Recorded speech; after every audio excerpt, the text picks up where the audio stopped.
Menden крупный сумма акча вымогать этіп атышат. Крупный сумма акча вымогать этіп атат. Ошону мен азыр 1-2 мүнөт түшүндүрүп берем. Анын аркасынан ошол акча вымогать эткен кыздын 1 мүнөттүк сүйлөгөнүн запись кылып телефонун жасап алдым. Квартиранттарым үйүңдө жок экен. Кой дедим. Карасам үйүңдө эле да уктап отуптур. Аялым. Коем ушу хотя бы эле үчүн сыйлап коеюн дедим дагы. Үйүңө бастырып кирген жокмун.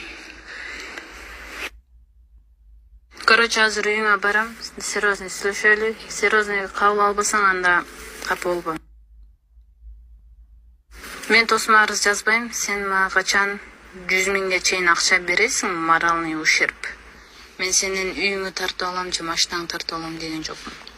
Уктуңбу? 50 миң 100 миң бересиң, анан